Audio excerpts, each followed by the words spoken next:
Creía que su mayor error había quedado enterrado para siempre, hasta que un solo video destrozó todo lo que había reconstruido. Lo que comenzó como una peligrosa aventura en la oficina, terminó convirtiéndose en la trampa más humillante de su vida, y en el inicio de una venganza que nadie vio venir. Claudia siempre había sido de esas personas que parecen tener todo bajo control. Vivía en Valencia desde que se casó con Andrés, y en casi 10 años de matrimonio habían construido una rutina impecable. Facturas pagadas a tiempo, escapadas de fin de semana a la playa o la montaña, y cenas tranquilas los viernes para cerrar la semana. Desde fuera, cualquiera habría dicho que eran la pareja perfecta, pero la perfección también puede volverse monótona. Poco a poco, las conversaciones entre ellos se volvieron más cortas, más prácticas. Los buenos días seguían ahí, igual que los buenas noches. Pero el calor detrás de esas palabras se había enfriado. Las risas espontáneas eran raras, y los planes siempre los mismos. Dormían juntos, pero era como si cada uno estuviera en su propia isla. En cambio, en la oficina, el ambiente era otro mundo. Claudia trabajaba en una consultora ubicada en el centro, y allí todo parecía más ligero. El bullicio de las calles, las bromas a media mañana con sus compañeros, las comidas improvisadas en una terraza, la energía era distinta. Fue en ese entorno donde apareció Tomás, jefe de uno de los equipos más importantes de la empresa. Tomás no pasaba desapercibido. Tenía esa seguridad de quien sabe exactamente qué decir y cuándo decirlo. No era de gestos bruscos ni de palabras fuera de lugar, pero en cada comentario dejaba un matiz que parecía pensado para despertar curiosidad. Claudia había escuchado rumores. Un par de compañeras aseguraban que él tenía una lista larga de romances discretos con mujeres casadas y que siempre conseguía lo que quería. No hablaban con reproche, sino con una mezcla extraña de admiración y picardía. Una de ellas incluso lo describió como una adicción de una noche. Claudia se rió cuando lo oyó, como si no le importara, pero algo quedó flotando en su cabeza. No podía negar que Tomás la miraba de una forma distinta a la de los demás. No era un simple vistazo, sino una observación que parecía leer más allá de lo evidente. Y lo cierto es que, en casa, hacía tiempo que Andrés no le dedicaba una mirada así. Al principio, su trato con Tomás era cordial y siempre dentro de la formalidad. Mensajes en el chat del equipo, comentarios rápidos en los pasillos, pero poco a poco surgieron conversaciones privadas. Primero por temas de trabajo, luego con toques de humor y un doble sentido que ninguno señalaba, pero ambos entendían. Tomás sabía cuándo avanzar y cuándo dar un paso atrás. Ese control, esa dosificación, la enganchaba. La sensación que le producía era peligrosa, pero adictiva. Era como encender un interruptor que llevaba años apagado. Claudia se encontraba revisando el móvil con más frecuencia, esperando un nuevo mensaje, sintiendo una pequeña descarga cada vez que aparecía su nombre en la pantalla. Nunca lo reconocería en voz alta, pero la atención de Tomás la hacía sentirse viva de una forma que creía olvidada. Hasta que un día, la dinámica cambió. Claudia estaba en su mesa, revisando unos informes, cuando él se acercó por detrás. No la tocó, apenas rozó el respaldo de su silla y sin mirarla directamente, le dijo en voz baja: «Hoy salgo antes de comer. Mi piso está aquí cerca. Te espero». Y se marchó sin esperar respuesta. Claudia se quedó inmóvil. Durante el resto de la mañana, las palabras retumbaban en su cabeza. Se dijo que era una locura, que no tenía sentido arriesgar todo por algo así. Pensó en Andrés, en lo que podría perder, en las consecuencias si alguien se enteraba. Pero, bajo todos esos argumentos, una decisión silenciosa empezaba a formarse. A las 12, se levantó de su sitio y comentó a una compañera que debía resolver un asunto personal. Salió a la calle con el corazón acelerado. El piso de Tomás estaba a menos de 5 minutos caminando. Cuando él abrió la puerta, la recibió con una calma que la desarmó, como si supiera que acabaría allí desde el momento en que se lo propuso. Nada de lo que había en esa escena parecía improvisado. La luz tenue, la música de fondo, un par de copas listas. Tomás no perdió el tiempo con preámbulos. Le dijo que tenían menos de una hora y que no hacía falta hablar. Claudia no contestó. Simplemente dejó que la inercia la arrastrara. Cuando todo terminó, él se alejó con una sonrisa breve y comentó que debía volver al trabajo. Ella se arregló en silencio, recogió su bolso y salió. El camino de regreso se le hizo corto. Entró en la oficina con el mismo gesto que tendría cualquier persona después de una comida rápida, segura de que nadie sospechaba nada. En su mente, aquello quedaría enterrado. Un error único, un episodio sin testigos, algo que no volvería a repetirse. No sabía que, en realidad, todo acababa de empezar. Durante unos días, Claudia caminó como si nada hubiera ocurrido. Llegaba puntual a la consultora de la calle Colón, respondía correos, repartía tareas. Los lunes comentaba el fin de semana, los miércoles, el embudo de proyectos, los viernes, el afterwork que siempre prometían y casi nunca hacían. En casa, Andrés notó algo y lo interpretó a su manera.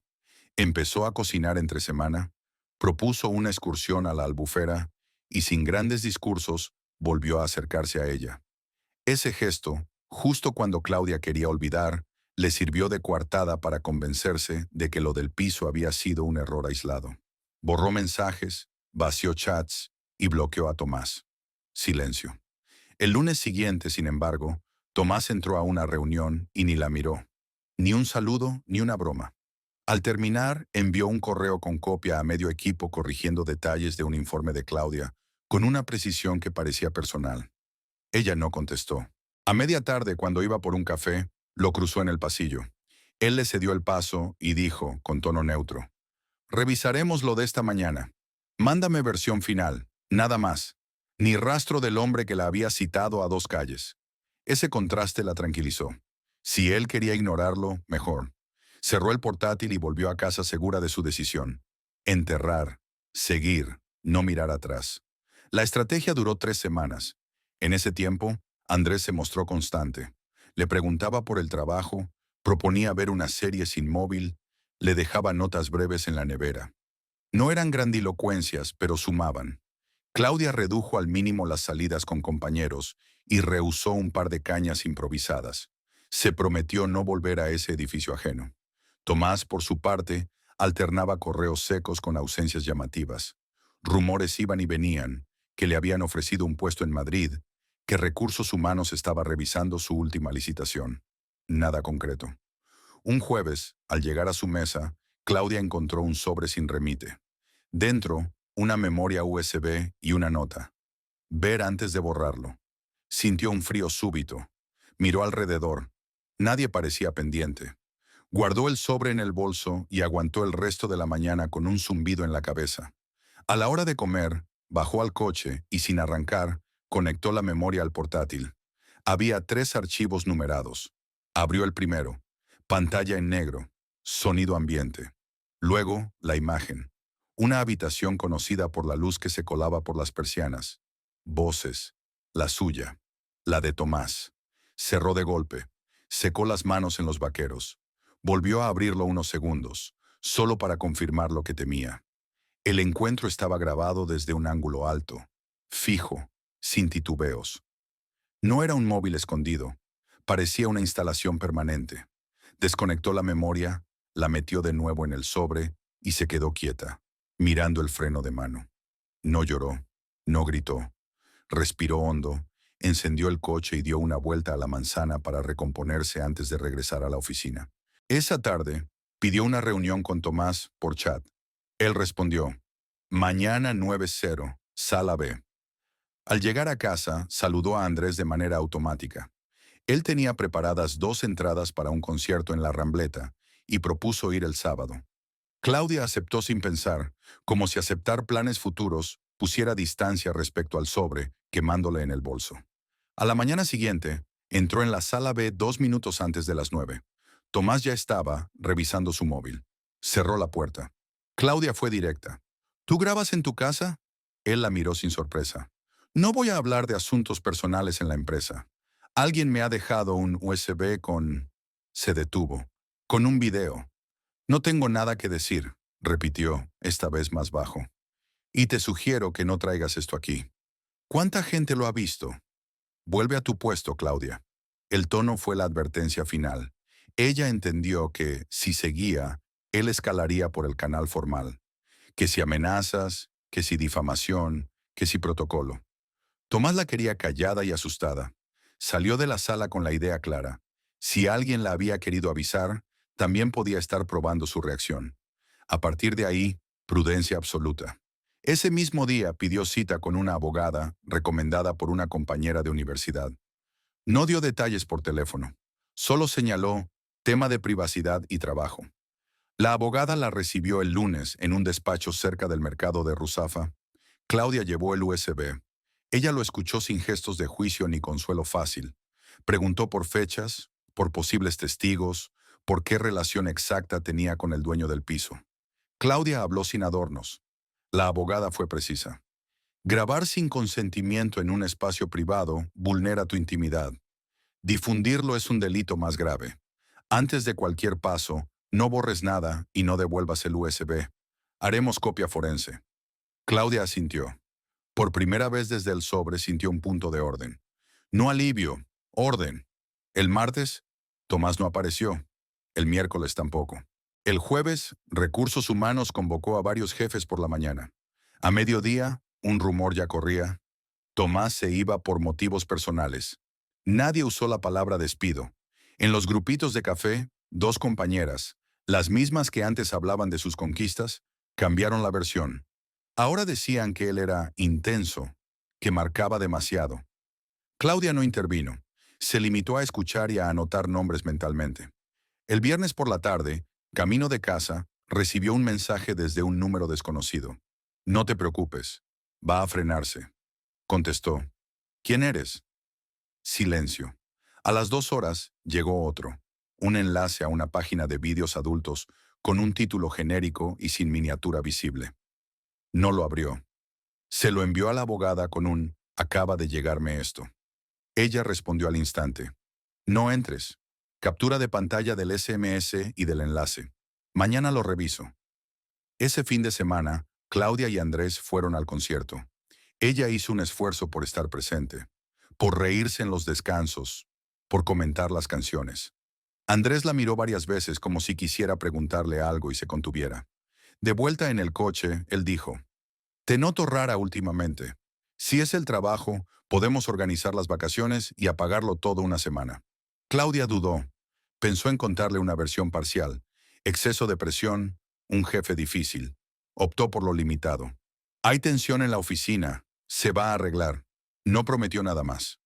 El lunes la abogada la llamó temprano. El enlace llevaba a una página que requería registro. No se veía contenido sin cuenta. No era prueba de difusión, pero el mensaje demostraba un intento de intimidación. Había que actuar sin ruido. Recopilar correos, listados de accesos, incluso cámaras del portal del piso. Claudia recordó que la finca de Tomás tenía portero electrónico con registro de visitas. Quizás administración guardaba datos. A media tarde, otra pieza.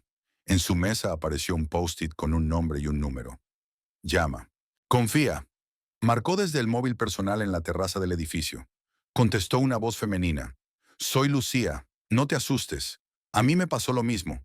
Claudia se apoyó en la barandilla. ¿Con Tomás? Sí. Hace un año. Creí que estaba sola hasta que vi lo tuyo. He visto el USB.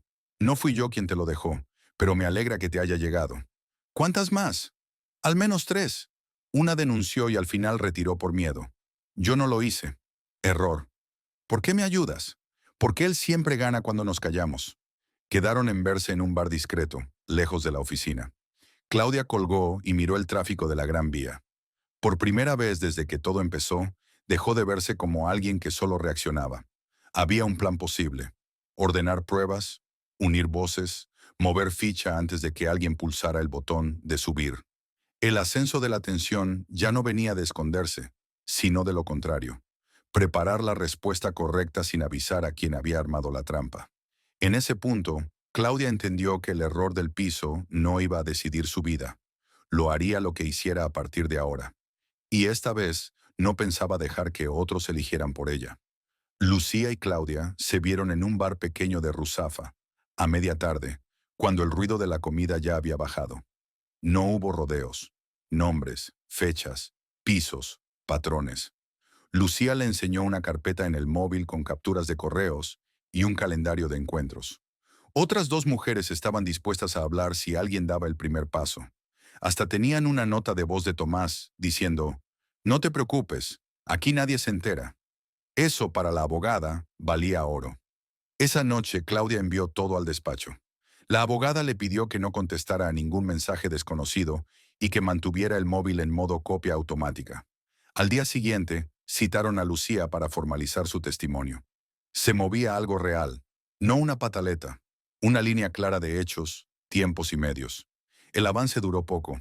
El viernes a las 11:06, un enlace empezó a circular por un grupo de Telegram donde varios compañeros compartían memes de la oficina. Alguien sin firma escribió, ¿es esta? No había miniatura, pero el título bastaba para entenderlo. Claudia no lo abrió. Sintió el estómago dar un giro y llamó a la abogada. «Capturas, ya, no entres», respondió ella. 2 minutos después, un correo anónimo llegó a su bandeja. «Si quieres que desaparezca, paga. Instrucciones adjuntas».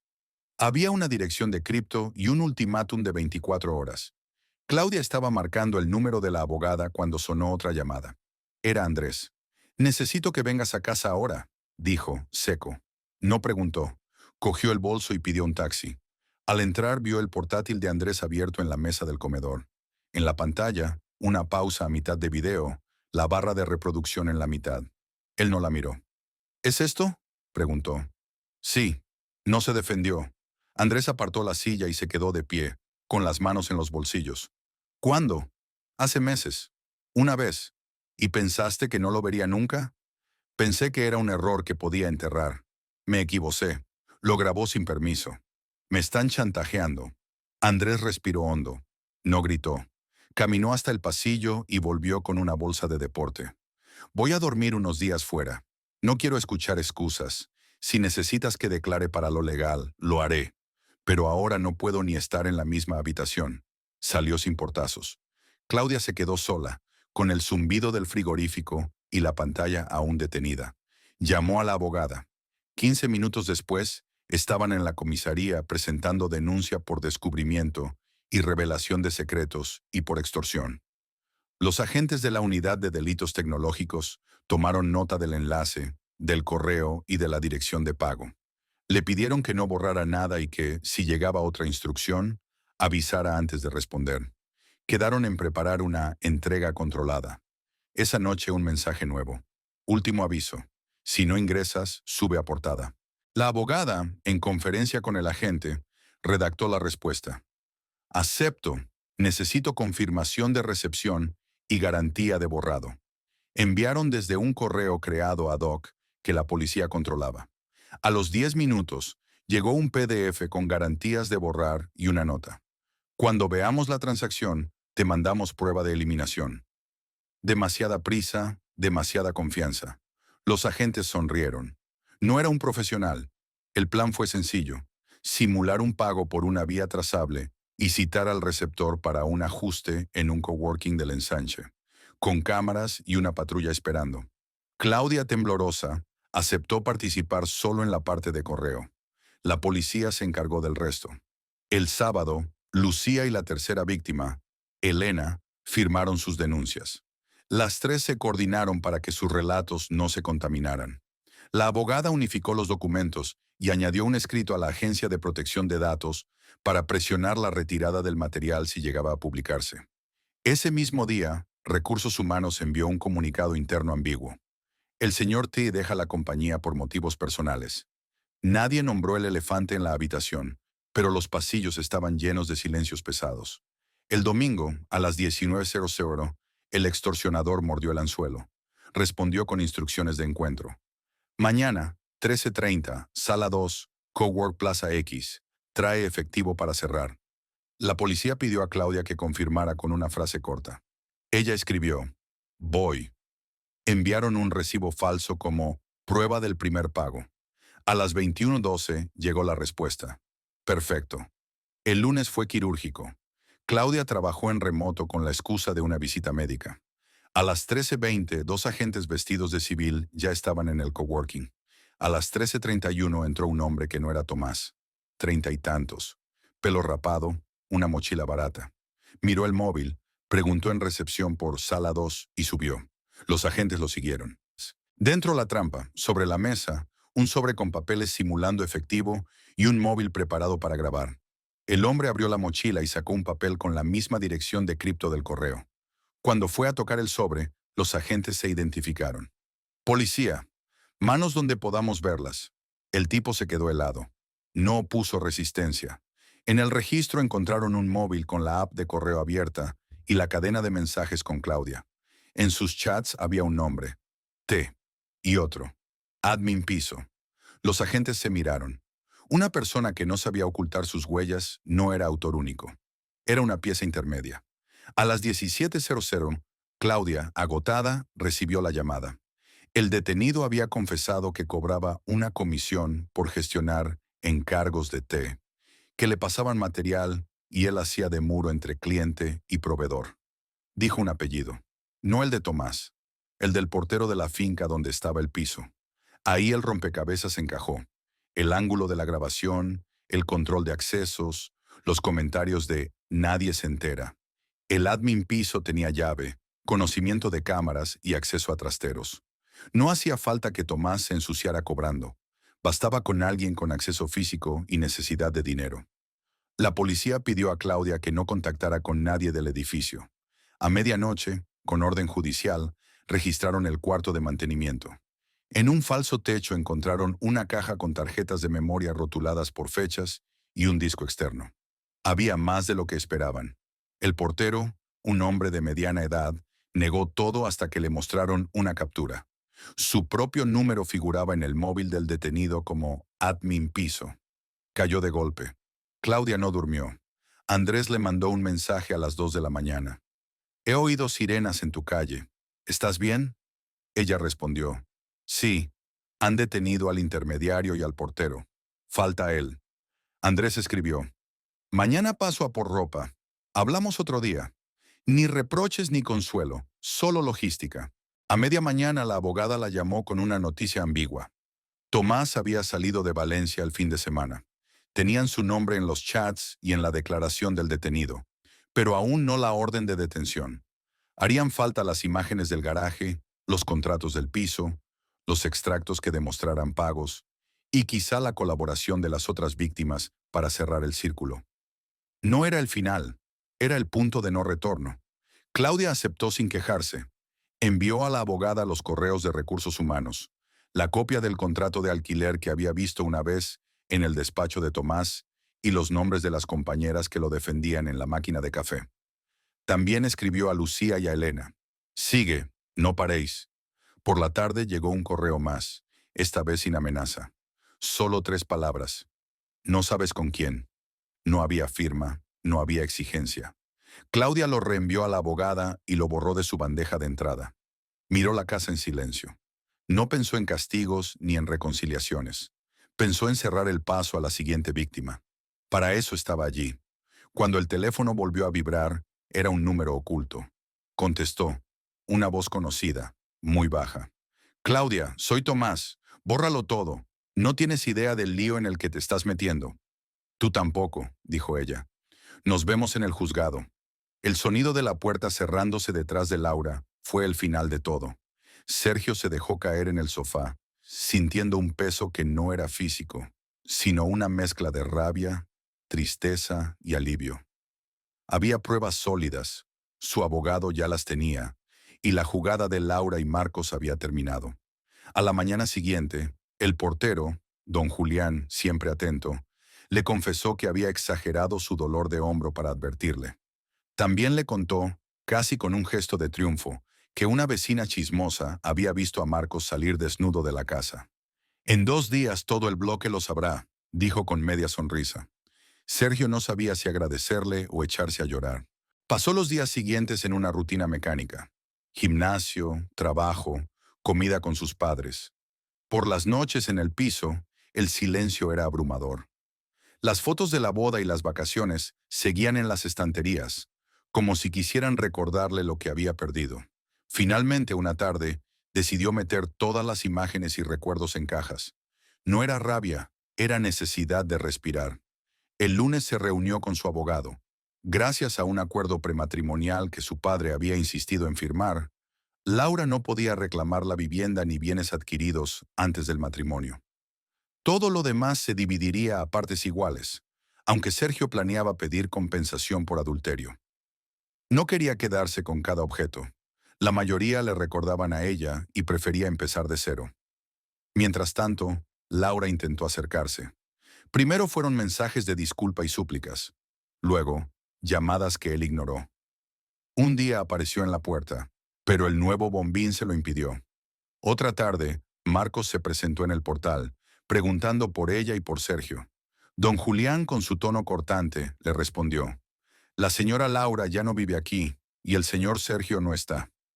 El rumor ya corría por el vecindario. Al pasar por la entrada, Sergio notaba las miradas y los murmullos que se cortaban en cuanto él se giraba. Era incómodo, pero también le daba cierta sensación de justicia. La verdad estaba saliendo a la luz sin que él tuviera que decir una palabra. En medio de todo, Sergio empezó a considerar mudarse. El piso ya no era un hogar, sino una escena del crimen emocional. Aceptó el consejo de su padre de no vender, sino alquilar, y comenzó a contactar con agencias. Dormía en la habitación de invitados desde el día en que los descubrió, y no pensaba volver a cruzar el umbral del dormitorio principal. Los días se convirtieron en semanas. Laura dejó de insistir y Marcos desapareció de la escena.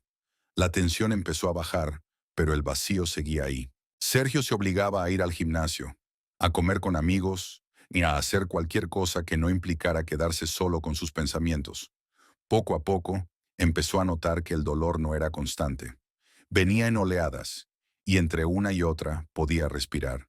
Su abogado le avisó de que en pocos días Laura recibiría la notificación oficial de divorcio. Sergio no sentía satisfacción, sino una calma tensa. Sabía que la parte más difícil, enfrentar la soledad y reconstruir su vida, apenas estaba comenzando. Pero también tenía claro algo: no iba a permitir que la traición definiera quién era. El día que Laura recibió la notificación de divorcio, Sergio estaba en el despacho de su abogado, revisando los últimos detalles. No hubo escena, ni llamadas desesperadas ni amenazas. Solo un acuse de recibo firmado. Era un final silencioso para una historia que, meses antes, parecía una tormenta.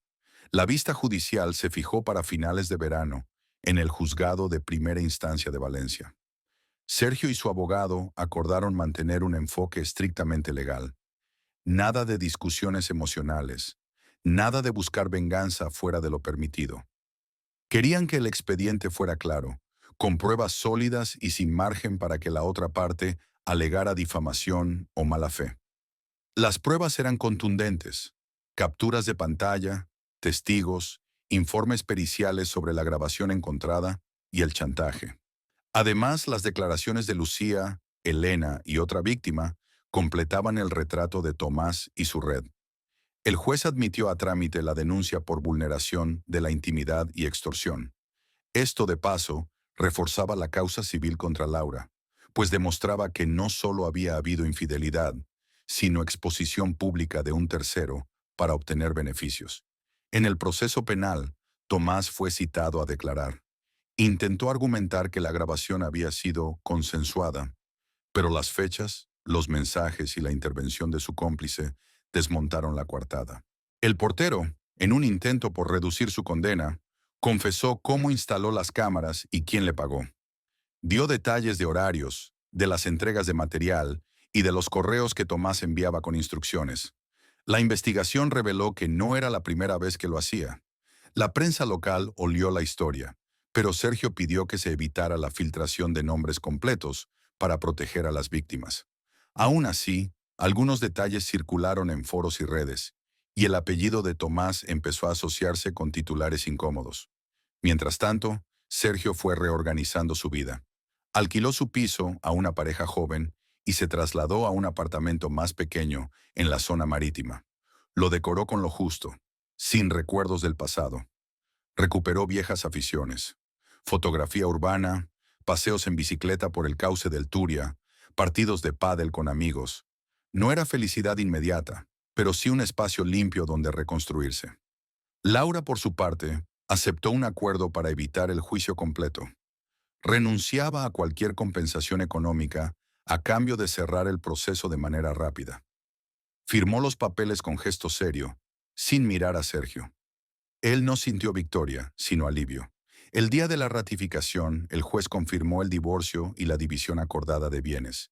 La causa penal contra Tomás y su cómplice siguió su curso, con vistas a juicio oral.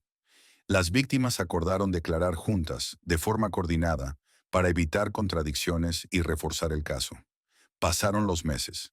En noviembre, Sergio recibió la noticia de que Tomás había sido condenado a varios años de prisión por descubrimiento y revelación de secretos, así como por intento de extorsión. El portero recibió una condena menor a cambio de su colaboración. La sentencia incluyó indemnización para cada víctima y la orden de retirar cualquier copia de las grabaciones de Internet. Aquella noche, Sergio se sentó en la terraza de su nuevo piso con una cerveza fría. Miró las luces del puerto y pensó en todo lo que había pasado. La traición, la humillación, las noches sin dormir, la rabia contenida. No se sentía vengado, sino libre. Había atravesado un proceso que no eligió, pero que enfrentó sin recurrir a nada que lo rebajara a la altura de quienes lo dañaron. El aprendizaje era claro. Nadie está a salvo de una traición, pero la forma de responder define el final de la historia. Él eligió la vía legal, la paciencia y la verdad. Y aunque eso no borraba lo ocurrido, sí le devolvía el control. Con el tiempo, la herida se cerró. No del todo, pero lo suficiente para no condicionar cada paso. Sergio volvió a reír sin sentir que se traicionaba a sí mismo. Y cuando, meses después, alguien le preguntó si mereció la pena todo el esfuerzo, respondió sin dudar. Sí, porque al final no se trataba de destruir a nadie, se trataba de recuperar mi vida.